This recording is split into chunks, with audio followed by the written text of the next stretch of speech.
Hey guys, welcome back to the Thought Spot. So today I wanted to reflect on some of my traits as a woman with autism, because part of the reason why I was able to get diagnosed with autism was because of watching videos of other women on YouTube and TikTok talk about their traits as a woman with autism. And because I was able to resonate with those specific traits, I was able to then do the research and reflections that I needed on myself and do the tests that I needed to figure out, oh, perhaps there's something deeper here that I have to uncover. That's when I went on that journey of getting assessed for autism and therefore diagnosed. So for the sake of continuing that momentum of bringing awareness to not just adult autism, but adult women with autism and how that presents and how that looks, I'm going to go over some of my traits today. My list was very long, but I'm going to only go through half of it. And I think I'm going to make a second part describing the second half of my list because I'm going to try to keep my videos as short as I can. I'm just going to go over the first 9 traits on my list. Again, if this content is relatable to you in any way, please subscribe to my channel. You could look forward to new videos every week. And with that being said, let's get into the first trait.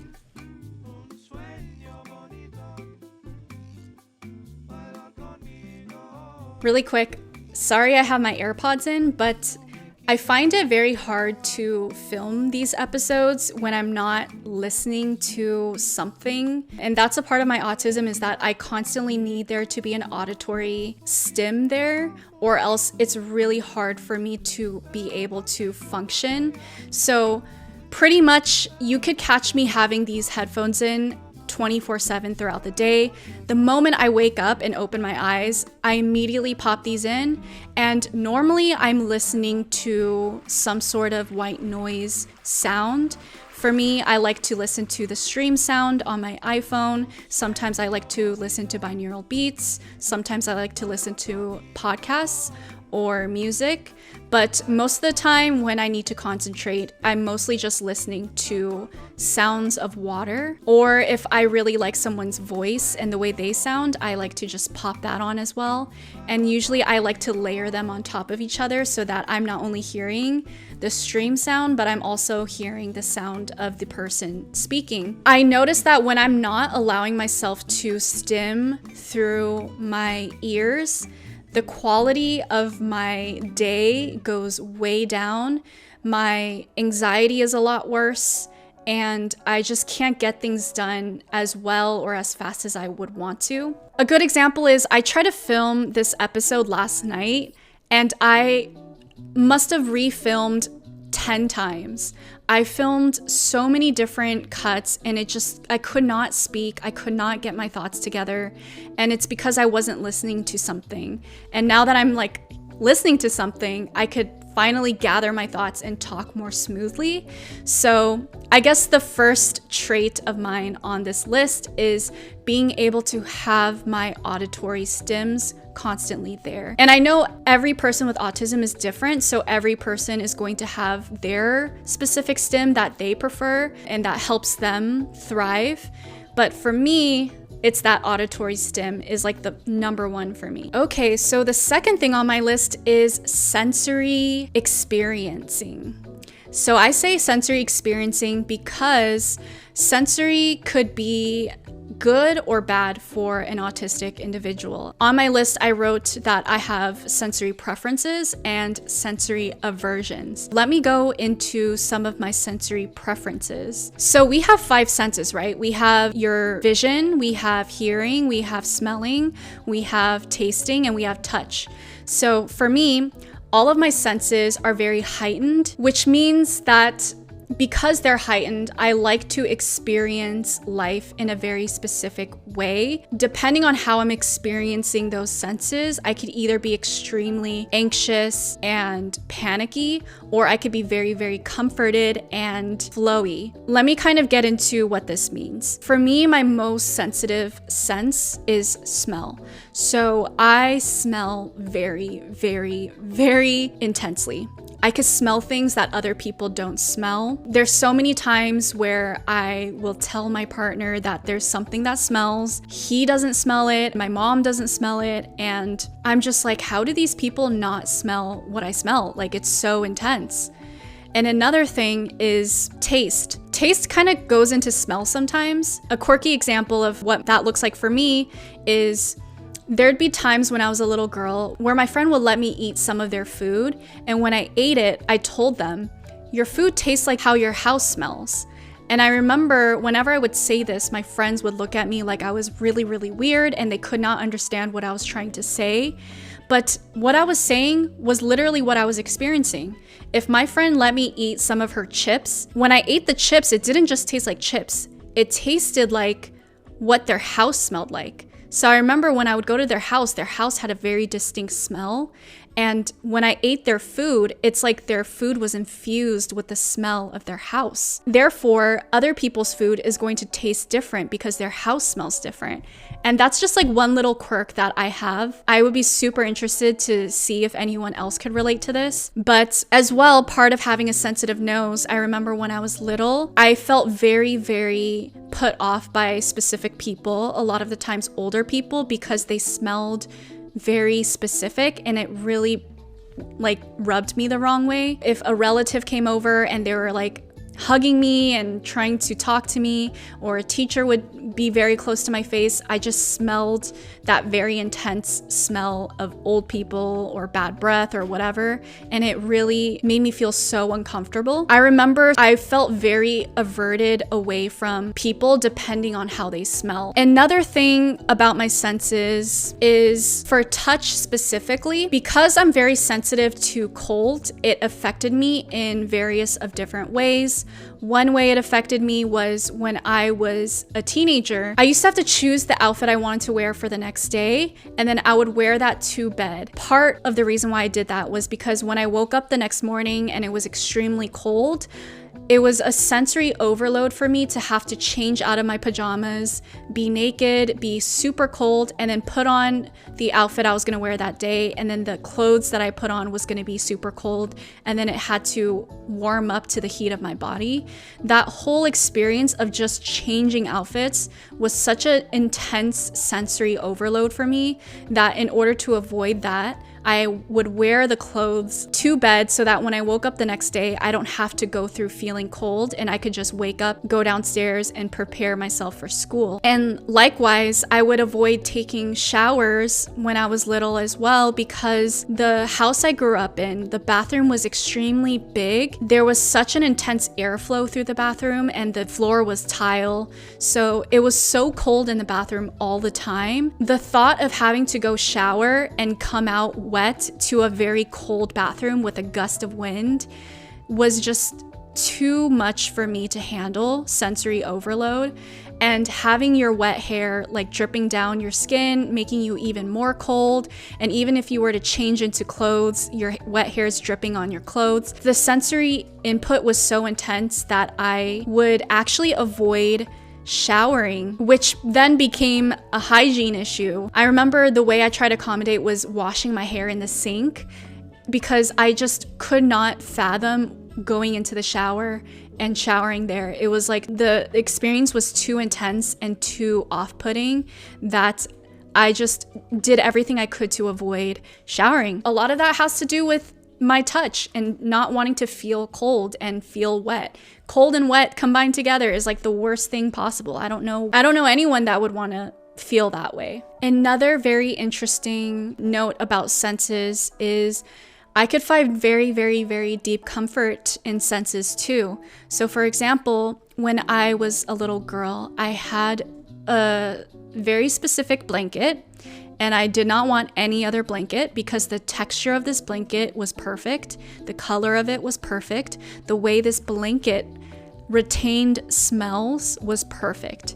And I would have this blanket and I would constantly be moving the blanket around my nose so I could smell different parts of this blanket, so that I could smell the different smells I brought this blanket too. So it's like one part of the blanket would smell like the casino in Reno, and then the other side of the blanket could smell like my grandma's house, and then one part of the blanket could smell like my mom, and the list goes on. And so this blanket for me for many years was like a sensory stim, and it brought such a deep sense of comfort. I did not want anyone to mess with this blanket because everything was perfect about it. I remember there'd be so many times where my parents would try to take the blanket away from me to wash it, or they would tell me, you're too old, you can't keep bringing a blanket around with you. And they didn't realize that it was just my way of stimming. There was even a joke that my parents would have where they called it my 𝗬𝗶𝐵𝐵, which in Chinese means stinky blanket, because I refused to let them wash it. I refused to let them replace it. And I just grew so attached to this blanket. I did not want anyone to mess with all of those sensory factors that I found comfort in. And as well, that carries over to adulthood. I am very specific about fabric and the blankets in my house. I have to have a specific texture to the blankets that I sleep in. Those are some of my autistic traits when it comes to sensory inputs and outputs. The next trait I wrote down is that I am very, very particular about the way I do things and the process of doing something. As you will see, a lot of my traits can be like OCD tendencies, and from what I researched, OCD in the context of autism is a little bit different than OCD outside the context of autism. From what I've seen and researched, OCD outside of autism is feeling this compulsive need to do something because you feel very, very uncomfortable if you do it and if you don't do it. So there's like this uncomfortability to it. Whereas OCD in the context of autism, for a lot of ASD individuals, it's not necessarily that we feel uncomfortable, it's the fact that we feel deep comfort if we were to do it a certain way or experience something a certain way. And therefore, you choose to want to do it that way. And so for me, the way I tend to cook, the way I tend to make my coffee, the way I tend to do even like the smallest of things, like if I made a peanut butter and jelly sandwich, I have to spread the peanut butter across the toast in every part of the toast, and there can't be any exposed surface of the toast. The toast has to be toasted a very specific way. And it's like, I have to have particular ways of like doing something. And if I don't do it, it's fine. It's just that if I do it, it brings like a deep sense of comfort, which kind of leads to my next trait, which is the tendency to personify inanimate objects and grow attached to inanimate objects. A part of this trait has to do with the deep comfort I feel and the deep satisfaction I feel to a specific object because it provides a specific experience to me. An example of this is my morning coffee. Every morning when I make my coffee, I can only drink it out of specific cups. So there's two different cups I usually drink out of. One is bigger, one is smaller, but I memorized these cups, how it feels in my hand, how heavy it is, how long it keeps my drink warm or cold, the feeling of it touching my lips when I drink from the cup, the experience, the sensory experiences of these cups and how it relates to my coffee drinking experience is so specific that it provides a very specific type of comfort that I look to have every single time, because if I were to drink my cup of coffee from any other cup, it just wouldn't feel the same because, for example, it just wouldn't keep the temperature of the drink the way I want it to. And there's times where my loving partner will make me a cup of coffee and he wouldn't put it in the right cup, and I'll have him go back and pour it into the right cup and then hand it over to me the correct way. Just very particular, very attached to objects. When I eat food, I have to eat out of a specific bowl and with a specific spoon because the way a spoon feels when I'm, putting it in my mouth matters. The way it feels in my hand, the way it scoops up the food. I find these things very important to how I experience things. And if it was up to me, of course, I would choose these specific objects to optimize my experience. Throughout my whole life, when I was little, I would be attached to drinking from one particular cup. I grew attached to that blanket that I had. So another aspect of my autism is my black and white moral compass. And let me get into that a little bit more. Let me explain, because this is a little bit complex for those who may not be familiar or may not relate, but I am a very open person. I actually prefer to interact and get to know people who are authentically them and who are different from me, because I like to learn about someone and what they're passionate about, what makes them them. I don't like to see people who are exact replicas of each other or who are only interested in trying to come across relatable to me. I actually like to learn from other people, and part of that is finding people that are different from me. But how that's different from the black and white moral compass is whoever you are or whatever you believe in, I am going to be open to you. But where I start to get rigid is when it comes to moral compass. Do your moral values align with who you are and who you want to be? Is your moral compass consistent throughout whoever you interact with and throughout different situations? Okay, so a good example of this is there was one year where I started to go to church. I was raised atheist, but I randomly found myself going to church because my friend at the time introduced me, and I met so many different types of people at church. But as I got to know everyone more and more as individuals, I began to see that they wouldn't uphold their moral values in church outside of church, and they would be completely different people outside of church, which I don't think it's wrong to not follow church rules. But I feel like I don't like seeing someone switching from one person inside the church, for example, and then turning into a completely different person outside of church. If you are a person that doesn't align with or believe in church rules, then you shouldn't have to go to church and put on this act like you do. And if you do align with it, then you shouldn't have to leave church and feel ashamed to upholding those values. I don't understand the concept of changing your moral values depending on where you are, because I just see that as scummy. I see that as being shady and lying and being dishonest, and I don't like that.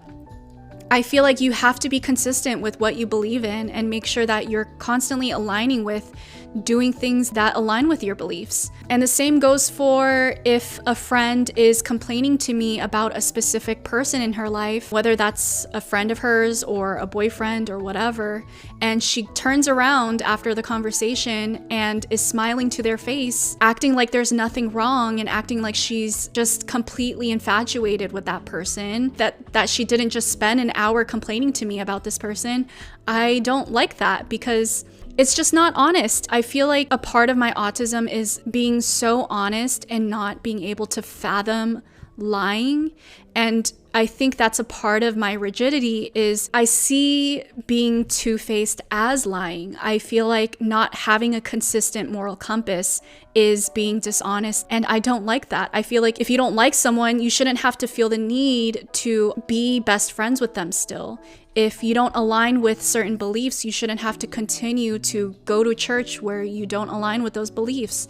If you don't align with anything, you shouldn't force yourself to continue to be in that environment or with those people or doing the same things that you may have in the past but just don't necessarily align with anymore. How that affects me in my personal life is if I ever find myself not aligning with a person or a situation and I find that I have to start lying and being a different part of myself that I don't want to be and that I don't feel like represents me in an honest way, I immediately have to cut that thing out of my life because I cannot move forward lying and be dishonest to myself.